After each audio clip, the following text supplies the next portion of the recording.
सभी का स्वागत है गणित की इस ब्यूटी में, गणित की इस रोचक यात्रा में मैं आपका बहुत बहुत स्वागत करती हूँ। गणित जो है वो एक जोड़ घटाव का ही विषय नहीं है, बल्कि ये एक बहुत ही रोचक यात्रा है। और इस रोचक यात्रा को जानने के लिए हमको गणित के उन पहलुओं को समझना पड़ेगा जो किताबों से बहुत अलग है। हमारा ये जो गणित है ये एक मतलब आज से ही नहीं, ये जब से आ रहा है, जब हमारे भारत में हम गणित समझते ही नहीं थे।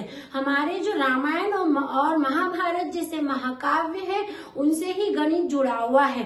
रामायण और गणित का एक गहरा संबंध है। जैसे रामायण में शत योजना 100 योजन जैसी संख्याओं का उल्लेख है, जिसमें शत 100 का उपयोग अभी जो है हमारे आधुनिक 100 को दर्शाता है। मतलब ये क्लियर है कि प्राचीन समय में भी बड़ी संख्याओं का जो है वो ज्ञान था।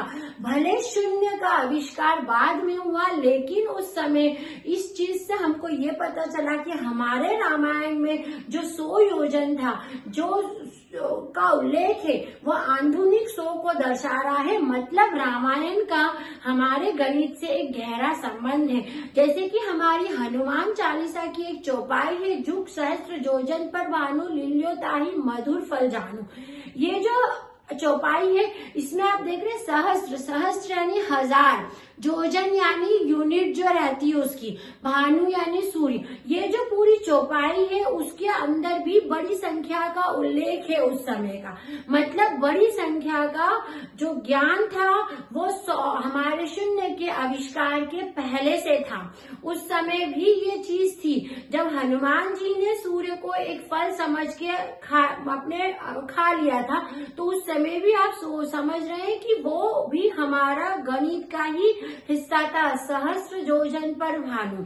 ठीक है, उसी तरह जो सुरसा और हनुमान जी का किस्सा है कि जब सुरसा और हनुमान जी आमने सामने थे, तो सुरसा ने अपना मुख खोला और उसी मुख के अकॉर्डिंग अनुसार ही हनुमान जी भी अपना जो कद है वो बढ़ाए जा रहे थे।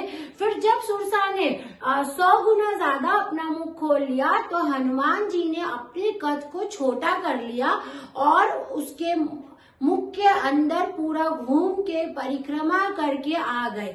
हाँ, तो आप इसमें देख रहे हैं कि उस समय हनुमान जी को गणित का ज्ञान था। रेशो एंड प्रपोर्शन उनको समझ रहा था कि किस रेशो में वो मुंह खोलेगी और किस रेशो में मुझे उसके मुख के अंदर होके वापस आना है।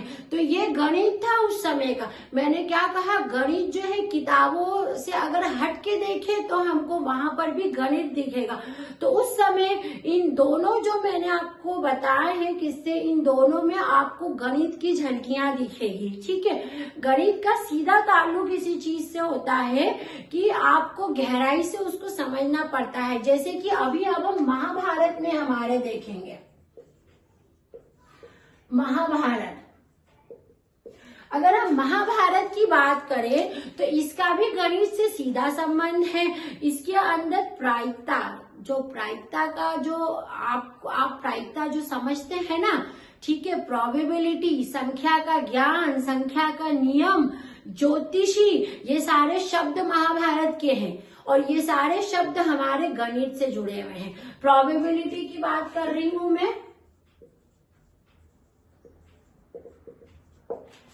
ठीक है, नंबर सिस्टम, संख्या ज्ञान, नंबर सिस्टम, हमारा जो एस्ट्रोलॉजर है, हमारा जो ज्योतिष शास्त्र है, ये जो है महाभारत के टाइम से था और ये सीधा हमारे गणित से जुड़ा हुआ है। वैदिक काल में संख्या, समय और जो ज्योमेट्री है उसका उपयोग बहुत ज्यादा किया जाता था। और इसके अलावा भास्कराचार्य ने महाभारत के प्रसंगों जैसे कि अर्जुन और कर्ण के बाणों की जो संख्याओं की गणना करी थी, उसको बीज गणित हमारे अलजेब्रा के रूप में उन्होंने बताया था। उन सवालों को उन्होंने गणित के अलजेब्रा में पिरोया था कि कर्ण और अर्जुन के बाणों की संख्या कितनी थी, कितने अर्जुन ने बाण चलाया, कितने कर्ण ने चलाए। तो आप देख रहे हैं कि हमारा जो गणित है वो महाभारत से कितना ज्यादा जुड़ा है। महाभारत के टाइम पे ही हमको से ही नंबर काउंटिंग जो होती थी, नंबर काउंटिंग जो है, ठीक है, संख्याओं का गणना जो होती थी वो महाभारत के समय से ही हो रही है कि कितने सैनिक पैदल चल रहे हैं, कितने सैनिक घोड़े पे बैठे हैं, कितने जो है हाथी पे सवार हो रहे हैं, मतलब सेना में कितने सैनिक है, ये जो ज्ञान था जो संख्याओं का, ये महाभारत के समय से चला आ रहा है। और सबसे बड़ी देन है हमको महाभारत की, वो है प्रोबेबिलिटी, प्रायिकता, ठीक है, जो आज हमारे गणित की सबसे मोस्ट इम्पोर्टेंट ब्रांच है, प्रोबेबिलिटी, गैम्बलिंग, ठीक है, प्रायिकता और गैम्बलिंग का अब सीधा संबंध ये है कि गैम्बलिंग जो है, जुआ, ये जुआ कहाँ महाभारत में खेला गया था, जुआ गैम्बलिंग महाभारत से आई थी, वो हमारी प्रोबेबिलिटी थी। आज हमारी जो प्रोबेबिलिटी है प्रायिकता, इसका जो फादर है वो शकुनी मामा को बोला जाता है, क्योंकि शकुनी मामा ने ही पासों का खेल खेला था और उसी पासे डाइस जो है उसका जो गेम था वो आज प्रोबेबिलिटी, प्रायिकता के रूप में जाना जाता है। फादर ऑफ प्रोबेबिलिटी जो है वो शकुनी मामा ही है, जिन्होंने गणित को इतनी बड़ी ब्रांच दी, जो कि आज हर उसमें प्रोबेबिलिटी का एक चैप्टर होता है। आप 9वीं क्लास का मैथ्स उठाओ या 10वीं का उठाओ, आपको प्रोबेबिलिटी, प्रायिकता मिलेगी, जिसकी शुरुआत गैम्बलिंग से ही होगी। और गैम्बलिंग है तो मतलब इससे हमको एक और चीज मिली हमारे मैथमेटिक्स से महाभारत में, वही गेम थ्योरी, जो कि आज का सबसे लेटेस्ट टॉपिक है हमारी मैथमेटिक्स में, गेम थ्योरी। अब महाभारत क्या था, एक गेम ही था, उसमें क्या खेला था, गैम्बलिंग हुई, जुआ उसमें खेला गया। कैसे खेला गया, अंदाजे लगाए गए, अंदाजा लगाया, अंदाज लगाया, यानी प्रोबेबिलिटी यानी प्रायिकता आई है और उससे हमारी गेम थ्योरी बनी। मतलब महाभारत जो उस समय हुई थी उसमें भी गणित था, प्रायिकता, गैम्बलिंग के रूप में, जो कि हमको प्रोबेबिलिटी थ्योरी और गेम थ्योरी आज हम जिसको पढ़ रहे हैं वो महाभारत का ही आविष्कार है, ठीक है। तो मतलब हमको हमारे मैथमेटिक्स की इतनी बड़ी स्ट्रॉन्ग जो ब्रांच है वो हमारे महाभारत महाकाव्य से ही हमको मिली है। इन महाभारत महाकाव्य जो है हमारा, इसमें हमको संख्या, अनुमान और हमारा ज्योतिषी, ये सारी चीजें हमको इसमें मिली थी। मतलब महाभारत और गणित का भी बहुत गहरा संबंध है। यदि महाभारत नहीं होती तो हम ये नहीं बोल सकते थे कि प्रोबेबिलिटी का जो जनक है वो शकुनी मामा है। शकुनी मामा ने जो गैम्बलिंग का उस समय खेल खेला वही हमारी गेम थ्योरी का जननी है।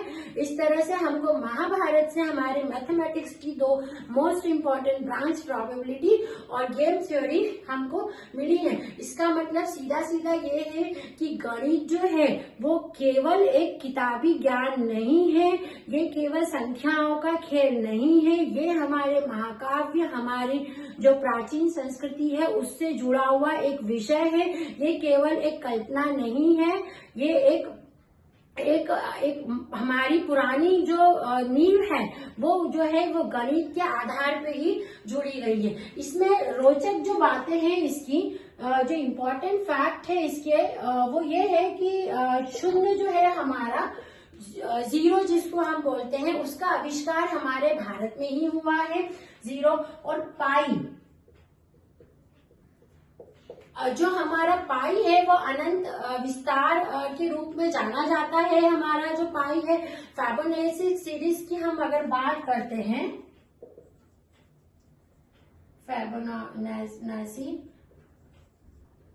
फिबोनाची सीरीज की अगर हम बात करते हैं तो फिबोनाची जो सीरीज है वो सभी दूर आजकल मौजूद है, ठीक है। फिबोनाची सीरीज जो है वो हमारी सभी दूर हमारी मौजूद है। तो हमारा शून्य का आविष्कार भारत में हुआ है, पाई जिसको हम अनंत विस्तार के रूप में जानते हैं, फिबोनाची सीरीज जो है वो हमारी आज हर जगह मौजूद है। और इसके साथ ही एक रोचक जानकारी ये भी है कि जो डाई होता है ना, पासा, जिसको शकुनी मामा खेलते थे, है ना, डाई, उसकी सबसे अच्छी बात यह है कि जो अपोजिट जो डाई के नंबर होते थे, जैसे 1 के सामने 6 है और 2 के सामने 5 है, उनका जो जोड़ आता था ना वो हमेशा साथ ही रहता है। तो ये भी तो मैथमेटिक्स ही है ना। उसके अंदर यदि अपन ध्यान से उस चीज को देखेंगे तो वो भी गणित है। इसके अलावा जो मैजिक नंबर बोलते हैं हम, 9, है ना, अब 9 को क्यों मैजिक नंबर बोलते हैं? क्योंकि 9 में यदि आप किसी नंबर का मल्टीप्लाई करते हैं, जैसे 9 इंटू 4 किया मैंने तो 36 आया, और इस अगर 36 को मैं जोड़ूंगी मतलब 3 प्लस 6 करूंगी तो भी 9 आएगा, इसलिए हमारे 9 को हम मैजिक नंबर कहते हैं। उसमें किसी नंबर का मल्टीप्लाई करते हैं, फिर जो प्रोडक्ट आता है उसको वापस से जोड़ते हैं, तो वो भी क्या होता है आपका 9 ही होता है ना। और गणित मतलब क्या है? पूरी तरह से शब्दों का एक खेल है, क्योंकि यहाँ जो 4 लेटर है, ठीक है, FOUR, ये 4 लिखा मैंने, ठीक है। अब इसके अंदर उतने ही नंबर है जितने की 4 ये होता है, 4 में होता है, ठीक है। तो शब्दों का जो खेल है हमारा, वो हमारा गणित है। इसलिए गणित को केवल जोड़ने घटाने वाला विषय ना समझे, ये जो है एक बहुत ही रोचक यात्रा है। इस गणित की यात्रा, इस गणित की सुंदरता, ब्यूटी ऑफ मैथमेटिक्स में बने रहिए, और गणित से जुड़ी जो महत्वपूर्ण जानकारी और बातें हैं मैं समय समय पे आपसे शेयर करती रहूंगी। नमस्ते।